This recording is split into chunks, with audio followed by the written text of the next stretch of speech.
पौधों को भी न्यूट्रिशन की ज़रूरत पड़ती है. They are also living thing. So whenever in a particular field we are going to grow a particular crop many times in rotation, then what happens? They are going to take one particular type of the nutrition material. So in land it will be in shortage. For example, one plant, suppose it consumes zinc in more quantity. So what will happen? If you continuous grow that particular plant in that field, then there will be shortage of zinc in that field. यही कारण है कि हमें बाहर से उसमें nutrients add करना पड़ता है. अब इसमें हम दो तरह से इसमें न्यूट्रिएंट ऐड कर सकते हैं. एक, या तो उसमें हम मैन्यूर डालें या तो फर्टिलाइजर का यूज करें. अब आप सोच रहे होंगे कि मैन्योर और फर्टिलाइजर दोनों डिफरेंस क्या है. Yes, very simple. मैन्योर जो होता है it is having biological origin. कैसे बनाते हैं इसको? जैसे कि कम जो एग्रीकल्चरल वेस्ट है या फिर एनिमल एक्सक्रीटा है, उन सभी को कलेक्ट करके एक जगह पे रख देते हैं और उसको हम मिट्टी से कवर कर देते हैं. तो कुछ दिन के बाद वो डिकम्पोज हो जाता है और वो फर्टिलाइजर में मैन्योर में कन्वर्ट हो जाता है, जिसे हम लोग जैविक खाद बोलते हैं. और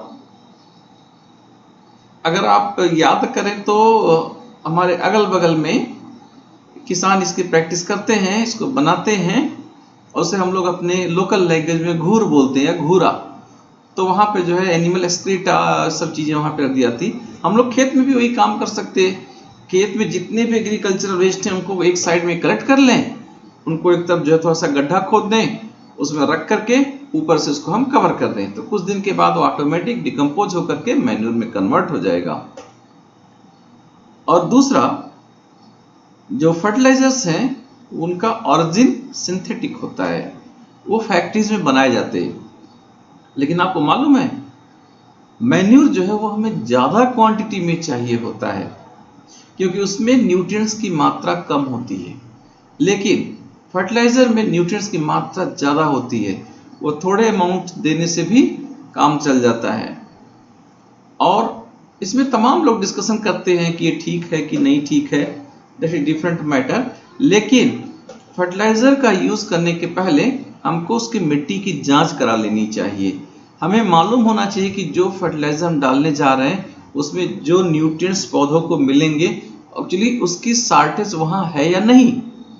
अगर उसकी शॉर्टेज नहीं है फिर भी आप डालते जा रहे हो, वो एक्सेस हो जाएगा, तो वो लैंड खराब भी हो सकता है, वो बंजर भी हो सकता है, वह यूजलेस भी हो सकता है.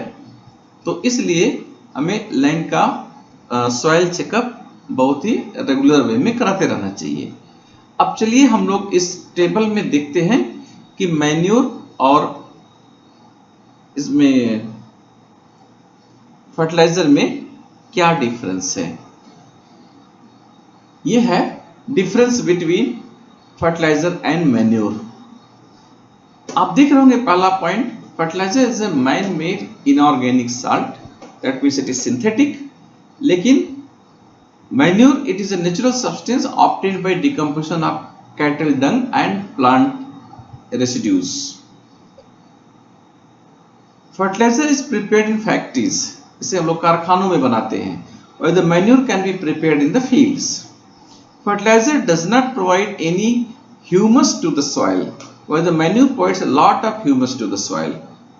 And fertilizers are very rich in plant nutrients like nitrogen, phosphorus and potassium, manure relatively less rich in plant nutrients. लेकिन एक बात और है कि हम लोग जनरली प्रेफर करते हैं कि हम लोग मैन्योर यूज करें. उसके पीछे कुछ कारण है. पहला कारण यह है कि यह वाटर होल्डिंग कैपेसिटी को इंक्रीज करता है. आप लोग एक एक्टिविटी भी कर सकते हैं.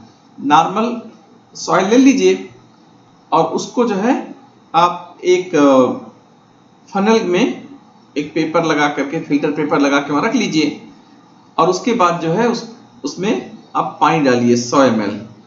तो आप देखेंगे कि नीचे जो है वो जो पानी आ रहा है उसको मेजर कर लें आप। दूसरी तरफ अगर एक ऐसा सॉइल आप लीजिए जिसमें मैन्योर मिला हुआ हो, और तब फिर अगर 100 ml का आप पानी उसमें मिलाते हैं सेम कंडीशन में रख करके, तो आप देखेंगे कि उसमें पानी नीचे कम गिरता है। इसका मतलब ये हुआ कि ये वाटर होल्डिंग कैपेसिटी को बढ़ा देता है। सेकंड वन, ये सॉइल को पोरस बनाता है, जिससे कि उसमें गैसेस का एक्सचेंज आसानी से हो सकता है और पौधों को सांस लेने के लिए भी कोई दिक्कत नहीं होती है।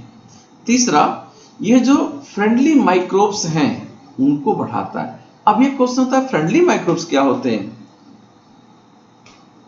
कुछ माइक्रोब्स ऐसे होते हैं वो नाइट्रेट आयन को कन्वर्ट कर देते हैं जिससे कि प्लांट्स उसको इजीली ले ले। कुछ ऐसे होते हैं जो कि नाइट्रोजन गैस को भी नाइट्रेट आयन में कन्वर्ट कर देते हैं। तो ये जो माइक्रोब्स हैं उनकी संख्या को बढ़ा देता है, उनके नंबर को बढ़ा देता है, जिससे कि ज्यादा अमाउंट में एनवायरमेंटल नाइट्रोजन जो है वो नाइट्रेट में कन्वर्ट होकर के पौधों के लिए अवेलेबल होने लगता है।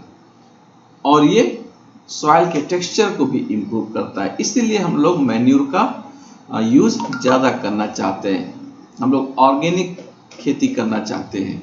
आजकल इसका ट्रेंड भी चल रहा है।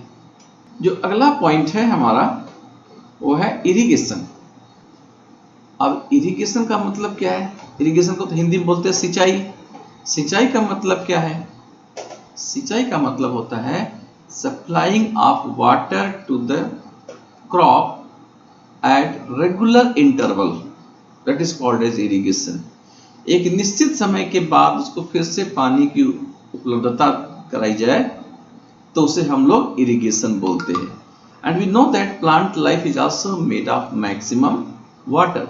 हम लोगों के शरीर में पानी सबसे ज्यादा है, उनके शरीर में पानी सबसे ज्यादा है। उनको पानी की जरूरत पड़ती है, और क्योंकि वो एक ही जगह दिन भर खड़े रहते हैं, धूप में भी खड़े रहते हैं, तो उसमें जो है पानी ज्यादा ही ऑपरेट होता है, ट्रांसपिरेशन ज्यादा होता है। इससे जो उनके अंदर पानी की शॉर्टेज हो जाती है। जमीन में भी अगर पूरा उन्हें पानी ठीक से नहीं मिला तो बहुत से पौधे सूख जाते हैं। तो इसके लिए जो है इरिगेशन या सिंचाई बार बार करनी पड़ती है।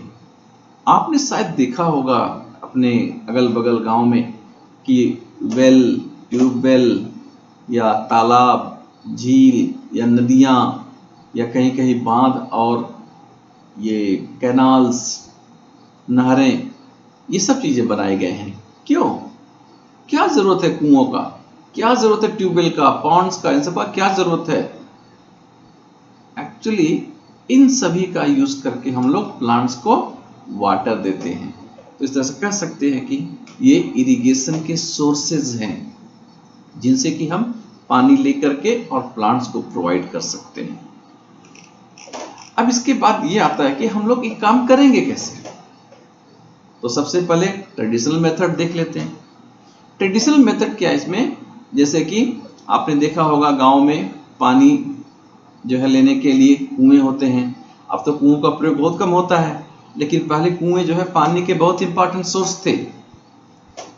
हम लोग जब छोटे थे, आप लोगों जैसे थे, तो हमारे गांव में 90% लोग जो है कुएं का पानी पीते थे, और बाकी जो 10% थे वो तालाब से पानी ला करके पीते थे।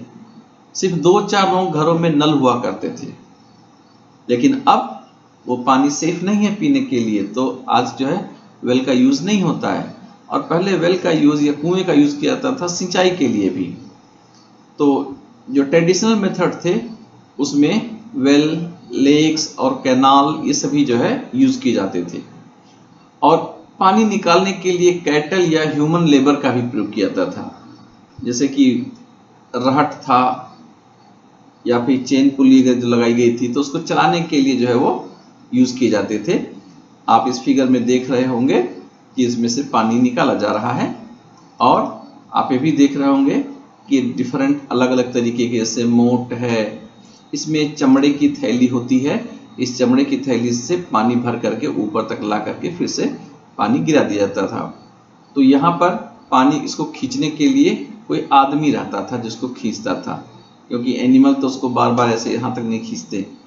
और यहाँ पर रहट होता था, रहट में एनिमल उसको लेके घुमाते थे, और उसमें से चेन लगातार चलता रहता था और उस चेन से जो है पानी से भरा हुआ एक पात्र कंटेनर वो ऊपर आते थे, जो कि कंटिन्यूस चेन में लगे रहते थे और उसमें से पानी गिरता था। और ढेकली, ये पहले बहुत कॉमन हुआ करते, में क्या करते थे कि एक बड़ा सा जो है सॉफ्ट रखते थे, उसमें एक तरफ वेट लगा दिया जाता था और जब उसको नीचे प्रेस करते थे तो जाके पानी भर जाता था और जब फ्री छोड़ देते थे तो फिर से वो ऊपर चला आता था। और रहट, इसमें भी इसी तरह से आप फिगर में देख रहे होंगे, एक एनिमल इसको चलाता था, बैल। तो ये इसमें अंदर जो है सॉफ्ट घूमता था और जिससे कि जो है इसमें से पानी निकल जाता था। तो ये ट्रेडिशनल सिस्टम था पानी का, इसमें बहुत दिन लगते थे। इसके अलावा जो है और लोग अपने हाथ से भी पानी भर भर करके जो है ले जा करके चलाया करते थे, लेकिन अब आजकल इन सब का यूज बहुत कम कर दिया गया है, लगभग नहीं के बराबर हो गया है। अब आजकल जो यूज हो रहा है वो एडवांस टेक्नोलॉजी की तरफ हम लोग जा रहे हैं। उसमें पहला है स्प्रिंकलर सिस्टम। स्प्रिंकलर का मतलब होता है फुहारा। तो इसमें जब मोटर चलता है तो हाई पावर से पानी निकलता है और इसमें पाइप्स लगे होते हैं, उन पाइप में ऊपर की तरफ एक फुहारा जैसा लगा रहता है, उसमें ऑटोमेटिक घूमने वाला सिस्टम होता है। तो जब हाई प्रेशर से उसमें पानी पहुंचता है तो वो घूमता है और उसमें फुहारे जो है वो अलग अलग डायरेक्शन में जो है वो पड़ते हैं। यह सिस्टम बहुत अच्छा होता है जहाँ पे पानी अनइवन, जमीन का जो लेवल है वो अनइवन हो, वहाँ के लिए बहुत अच्छा सिस्टम होता है, क्योंकि फुहारे से पानी दूर तक ऊपर तक जो है इस तरह से जाता है। लेकिन इसमें पानी का लॉस भी होता है, क्योंकि फुहारे बन के जब पानी निकलता है तो बहुत सारा पानी जो है वो हवा में ड्रॉपलेट्स रूप में चला जाता है। इसके अलावा जो कहाँ गिरता है इसके बारे में कोई वो नहीं रहता, वो पत्ते पे भी गिर सकता है, फूल पे भी गिर सकता है, नीचे भी गिरता है, तो कंपेरेटिवली इसमें ज़्यादा पानी की जरूरत पड़ती है। लेकिन आज के समय में जो सबसे अच्छा सिस्टम हमारे पास अवेलेबल है वो है ड्रिप सिस्टम। ड्रिप सिस्टम में क्या होता है कि इसमें भी एक पैरेलल पाइप लगाते हैं और उसमें से खूब पतला सा जो है एक पाइप, हम बोल सकते हैं उसको तार जैसे रहता है, उसको जाके पौधे के जड़ के पास रख देते हैं। तो उसमें जो है ड्रिप से धीरे धीरे पानी निकलता रहता है, ड्रॉप बाई ड्रॉप निकलता रहता है। और रूट के पास होता है तो पानी ठीक नीचे की तरफ जाएगा तो उसके रूट को पानी अवेलेबल होगा। वहां पे क्या सोचना है कि एक प्लांट, अगर सपोज करो एक प्लांट अगर यहाँ है, दूसरा प्लांट यहाँ है, तो बीच में पानी देने की कोई जरूरत नहीं है। इसके रूट के पास पानी देते हैं, ड्रॉप बाई ड्रॉप वो नीचे पानी जाता है और इस पौधे को फायदा मिलता है। ऐसे इस पौधे के भी रूट के पास पानी ड्रॉप बाई ड्रॉप डालते हैं और नीचे जो है चला जाता है और इस पौधे को फायदा होता है। बीच में खरपतवार, घास वगैरह जो भी हैं उनको पानी नहीं मिलता। तो इस तरह से हम कह सकते हैं कि ड्रिप सिस्टम आज की डेट में बहुत अच्छा सिस्टम है, जिससे कि लोगों को जो है बहुत फायदा हो रहा है। और धीरे धीरे हम देखेंगे कि सारे इरिगेशन सिस्टम जो है अब वो ड्रिप इरिगेशन की तरफ बहुत फास्ट वे में शिफ्ट हो रहे हैं। डियर चिल्ड्रन, अब हम पढ़ेंगे वीडिंग के बारे में। वीड्स क्या होते हैं? वीड्स होते हैं any unwanted plant that is present in field is called as weed, and taking out these weeds from the field is called as weeding. आप लोग हिंदी में बोलते हैं इसको निराई करना। निराई करने में क्या करते हैं? अनवांटेड प्लांट को बाहर निकाल देते हैं। इसके लिए जो हम लोग इम्प्लीमेंट्स यूज करते हैं, सबसे सिंपल है वो है खुरपी। खुरपी से जो है निकाल दिया जाता है, उसमें रूट जो है अपरूट कर दिया जाता है।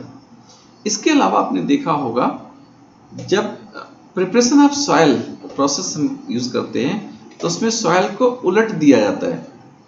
उससे भी जो है जो अनवांटेड प्लांट हैं वो उनके रूट्स जो है उखड़ जाते हैं और वो तेज सनलाइट में सूख जाते हैं। तो सबसे पहला काम तो वहाँ का होता है, उसमें अधिकतर जो है वो प्लांट जो है वो रूट आउट हो जाते हैं, निकल जाते हैं। लेकिन जो बचते हैं उनको हम लोग इस मेथड से वीडिंग मेथड से हम उनको अप्रूट कर सकते हैं और उनको बाहर निकाल सकते हैं। Sometime we are using chemicals.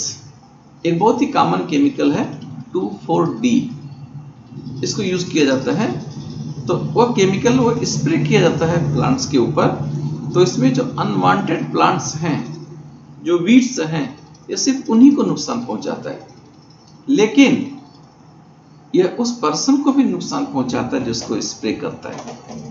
इसलिए weedicide are the chemicals that are used in weeding process to remove unwanted plants from the field. They're called as weedicides. तो उन जब weedicide का यूज करते हैं तो उन फार्मर्स को भी नुकसान पहुंचता है जिसको स्प्रे कर रहे होते हैं। इसलिए इसका सिलेक्शन, वीडिसाइड का सिलेक्शन हमें बहुत ही सोच समझ के करना चाहिए और उतनी क्वांटिटी में करना चाहिए जितने की जरूरत है, नहीं तो अननेसेसरी यूज इसका नहीं करना चाहिए।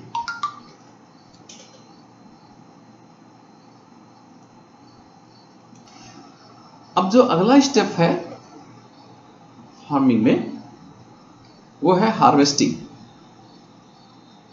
कितना अच्छा लगता है जब फसल तैयार होती है, किसान खुश हो जाता है। हमारे देश में बहुत ढेर सारे फेस्टिवल हैं जो कि हार्वेस्टिंग सीजन फेस्टिवल कहे जाते हैं, जैसे बिहू हो गया, पोंगल हो गया। इसमें लोग अपने खेतों में अच्छी फसल को देख करके खुश हो जाते हैं। तो ऐसे सारे प्रोसेस जो मैच्योर्ड क्रॉप को घर तक लाने के बीच में यूज किए जाते हैं, वो सभी प्रोसेस मिला करके हम उन्हें हार्वेस्टिंग कहते हैं। इसमें क्रॉप को कट करना, उसमें से सीड्स को बाहर निकालना और ला करके घर तक पहुंचाना, ये सब पूरा हार्वेस्टिंग के अंतर्गत आता है। आपने देखा होगा फसल कैसे काटी जाती है, हंसिया यूज किया जाता है। पहले तो महीनों ये प्रोसेस चलता था, लेकिन आजकल आप देख रहे होंगे कि जल्दी जल्दी ये काम हो जाता है। तो पहले क्या करते थे कि लोग फसल को काट के लेके आते थे, जैसे कि धान है, पैडी है, तो उसको जो है पीटते थे। That process was called as threshing. और उसके बाद इसको विंड के सामने चलाते थे, या फिर जो है ऐसे पर्दा लेकर के से कुछ चलाते थे, या फिर हवा जहां से तेज चलती थी उसके सामने इसको गिराते थे, तो उससे जो है लाइट वेट मटेरियल्स निकल जाते थे। That process is called as winnowing. तो थ्रेसिंग और winnowing, this was the two very important process in harvesting. लेकिन आजकल ऑटोमेटिक मशीन आ गई जो काम करने के लिए। आपने देखा होगा that machine is called as combine machine. Combine का मतलब होता है जोड़ना। तो एक कंबाइन मशीन इन दोनों प्रोसेस को, दैट इज थ्रेसिंग और विनोइंग, इन दोनों प्रोसेस को एक साथ यूज करता है, इसीलिए उसका नाम है कंबाइन मशीन। तो आजकल कंबाइन मशीन का यूज किया जाता है हार्वेस्टिंग के लिए। और जब फूड ग्रेन्स घर पहुंच गए तो आपने क्या देखा, घर में क्या करते हैं लोग, इसको सबसे पहले इसको धूप में सुखाते हैं। धूप में क्यों सुखाते हैं? जिससे कि उसमें जो एक्सेस मॉइस्चर है वो बाहर निकल जाए, अदरवाइज इट विल जर्मिनेट और it will spoil, micro organism they will destroy it. So this excessive amount of moisture is going to removed out by putting it in sunlight. जब ये food grain घर आ जाता है उसके बाद क्या होता है, आपने देखा होगा that they are keeping in sunlight. धूप पे सुखाते हैं उसको। क्यों सुखाते हैं? क्योंकि उसमें जो एक्सेसिव मॉइस्चर है उस मॉइस्चर को रिमूव करना है।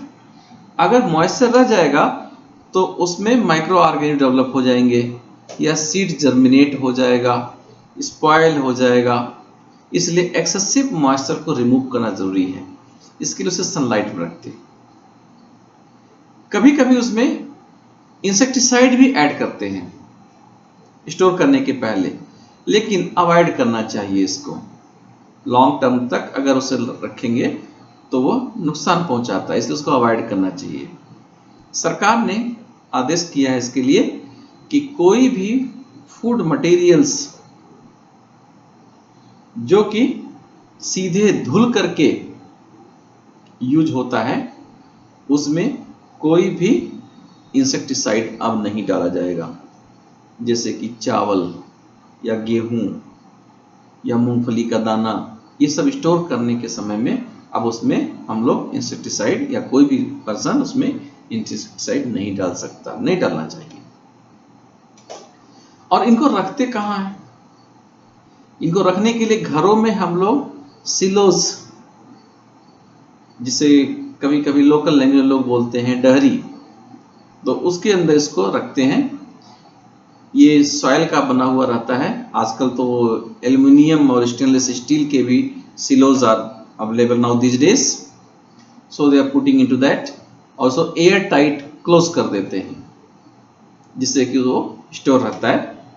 Government of India also purchasing this, or they have their storage where farmers they are going to keep their these grains, and one of the organization, that is the FCI, Food Corporation of India, they have about in every district of our country they have warehouses, storage places, वो जहाँ पर जो है बोरे में बंद करके अनाज को रखा जाता है जिससे कि वो खराब ना हो। तो this is the storage part. Agriculture में एक चीज और बहुत इंपॉर्टेंट होती है, क्योंकि ह्यूमंस के साथ में यहाँ पे एनिमल्स भी काम करते हैं, जैसे कि हल चलाने के लिए, या फिर ट्रेडिशनल जब हम एग्रीकल्चर का काम करते हैं, सिंचाई करते हैं, तो उसके लिए राहट चलाने के लिए, या खेत से फसल को घर पहुंचाने के लिए, खलिहान में पहुंचाने के लिए, फिर खलिहान से घर तक पहुंचाने के लिए, तो हमें उनका भी केयर करना पड़ता है। उनके लिए भी फूड, शेल्टर, ये सब का अरेंजमेंट करना पड़ता है। अगर वो कहीं बीमार होते हैं तो उनका ट्रीटमेंट भी करना पड़ता है। तो यह आज के समय में साइंस का बहुत इंपॉर्टेंट फील्ड है, जिसे हम लोग एनिमल हस्बेंड्री बोलते हैं। It is called animal husbandry, and many of the job opportunities also there in animal husbandry. In animal husbandry we are going to take care of the animals by providing them shelter and food, as well as whenever required then their treatment also, medicine also. तो मुझे पूर्ण विश्वास है कि आपको ये chapter अच्छा लगा होगा और आप इसको खूब अच्छे से पढ़ लीजिए अपने बुक में, और अगर आपको कोई डाउट है तो आप उसको पूछ सकते हैं। All the best.